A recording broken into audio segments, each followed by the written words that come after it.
Halo teman-teman, saya Ahmad Haikal Ramadan. Saya ingin menjelaskan tentang kata dasar dan kata turunan. Apa itu bang kata turunan? Inikah bang? Bukan turunan yang itu. Maksud dari kata turunan adalah kata yang telah diberi imbuhan dan sudah mengalami perubahan makna. Jika kalian penasaran, mari kita simak video ini. Kita mulai dari kata. Kata merupakan instrumen penting dalam berbahasa. Dengan kata kita bisa mengungkapkan pemikiran baik diucapkan maupun dituliskan.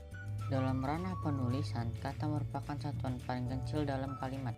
Tanpanya tidak akan ada namanya kalimat. Menurut Kamus Bahasa Indonesia, kata diartikan sebagai unsur bahasa yang diucapkan atau ditulis sebagai wujud kesatuan pemikiran dan perasaan dalam berbahasa. Kata dasar dan kata turunan adalah dua di antara jenis-jenis kata yang ada saat ini. Kata dasar. Kata dasar terdiri atas dua kata, yakni kata dan dasar. Kata diartikan sebagai satuan bahasa terkecil yang berdiri sendiri dan mempunyai morfem tunggal maupun gabungan. Sementara itu, dasar diartikan bentuk gramatikal yang menjadi asal suatu pembentukan. Dalam istilah linguistik, kata dasar diartikan sebagai kata yang belum diberi imbuhan atau kata yang menjadi dasar bagi pembentukan kata yang lebih besar. Misalnya makan, minum, pergi, pulang, datang, dan sebagainya. Kata dasar mempunyai 4 ciri, yaitu: pertama adalah satuan kata paling kecil dalam bahasa yang memiliki arti sendiri. Dapat menjadi bagian kelompok kata asal maupun bentuk dasar. Merupakan kata awal pembentuk kata yang lebih besar, yakni kata turunan. Jika diberi imbuhan, maka kata dasar akan mengalami pergeseran makna. Gabungan dasar dapat membentuk sebuah kalimat tanpa harus diberi imbuhan. Contoh penulisan kata dasar yang benar: aku libur kerja hari ini. Kami main bola hingga petang. Kucing suka makan ikan. Bunga mawar itu telah layu. Nenek minum teh poci. Kalimat-kalimat di atas merupakan contoh bahwa sebuah kalimat bisa dibangun oleh beberapa unsur kata dasar tanpa harus terlihat rancu saat dibaca. Kata turunan adalah kata yang telah diberi imbuhan dan sudah mengalami perubahan makna.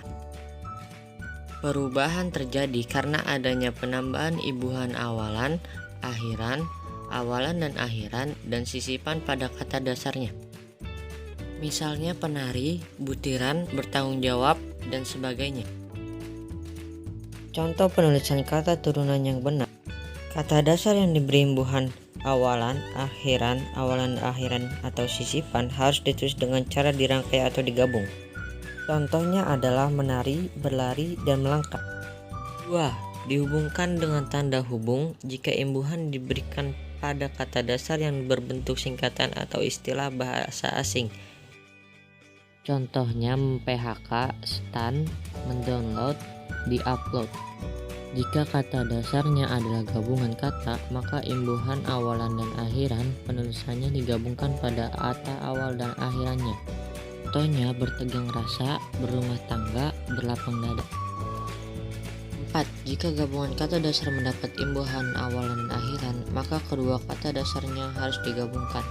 Contohnya pertanggungjawaban, melipat gandakan, menjungkir balikan. 5. Jika sebuah kata terikat dibubuhkan pada kata berlawanan kapital, maka keduanya harus dihubungkan dengan tanda baca hubung. Contohnya non-Jabodetabek, pro Pancasila, pan-nasionalisme. Jika kata maha yang merujuk pada Tuhan diikuti kata berimbuhan, maka keduanya harus ditulis secara terpisah dan huruf awal pada kata kedua kata tersebut harus menggunakan huruf kapital. Contohnya maha pengampun, maha pengasih, maha penyayang.